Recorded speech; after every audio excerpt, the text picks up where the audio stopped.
Good morning friends. I hope आप सब अच्छे होंगे। आपका स्वागत है आपके अपने YouTube channel current affairs for exam में।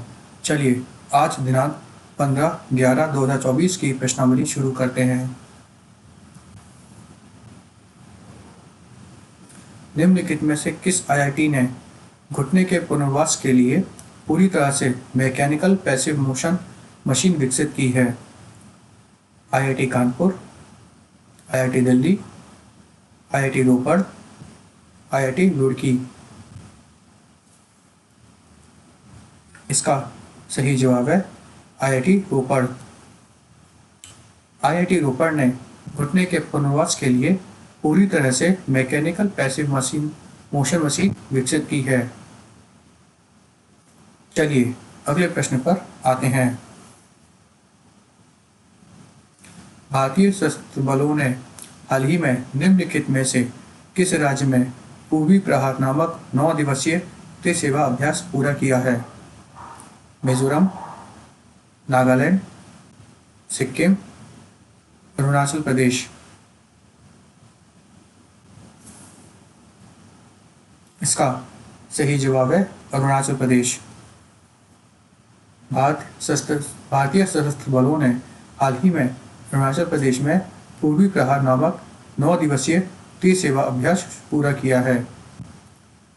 इस अभ्यास का उद्देश्य तीनों सेनाओं का परिचालन तत्परता को बढ़ाना और उनकी संयुक्त युद्ध क्षमताओं का प्रदर्शन करना है। चलिए अगले प्रश्न पर आते हैं।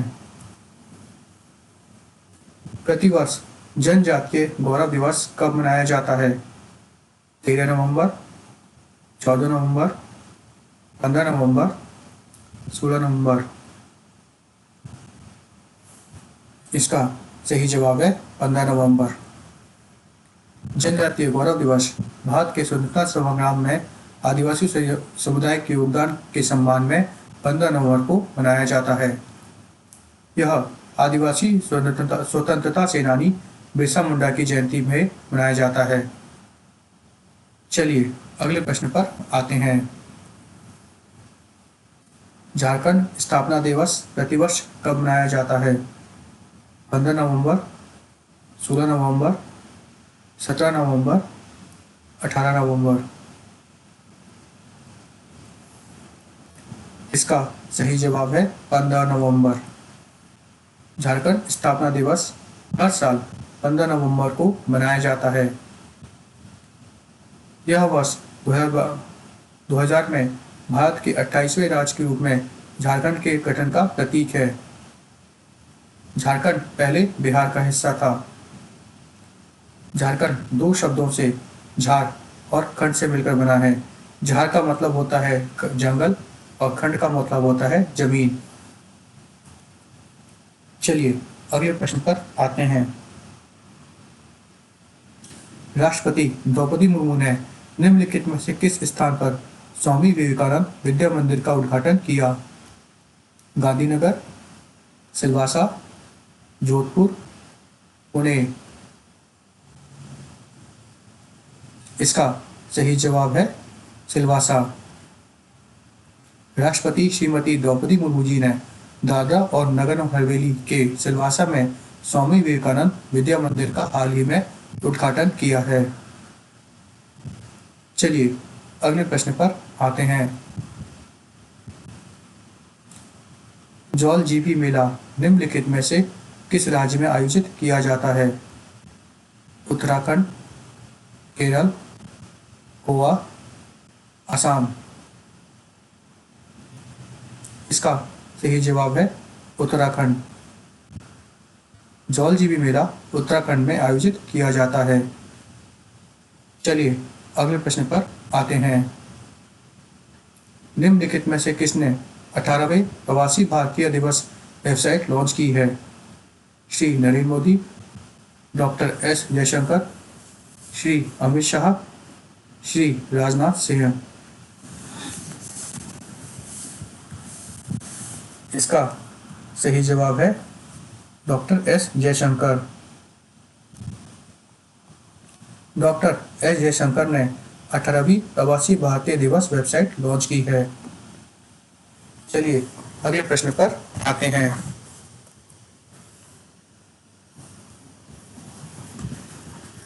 भारत BEL ने पहली आकाश हथियार प्रणाली बैटरी निम्नलिखित में से किस देश को भेजी है? France, Vietnam, Armenia, Philippines. इसका सही जवाब है अर्मेनिया। भारत BEL ने हाल ही में अर्मेनिया को आकाश हथियार प्रणाली की पहली बैटरी भेजी है। रक्षा अनुसंधान एवं विकास संगठन द्वारा विकसित अर्थात DRDO द्वारा विकसित आकाश प्रणाली एक सतह से हवा में मार करने वाली मिसाइल है जो लड़ाकू जेट, मिसाइलों, ड्रोन और अन्य हवाई परिसंपत्तियों जैसे लक्ष्यों को 25 किलोमीटर की दूरी तक मार सकती है। 2022 में अर्मेनिया ने भारत के साथ लगभग 6,000 करोड़ रुपए की लागत से 15 आकाश मिसाइल बैटरी सिस्टम खरीदने का समझौता किया था। चलिए अगले प्रश्न पर आते हैं। भारत की अक्षय ऊर्जा क्षमता कितने प्रतिशत बढ़कर 203.18 गीगावाट हो गई है?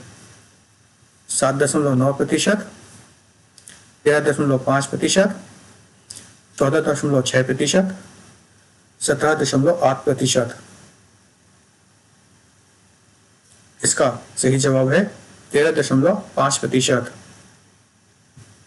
भारत की अक्षय ऊर्जा क्षमता 24.2 गीगावाट अर्थात 13.5% बढ़कर 203.18 गीगावाट हो गई है।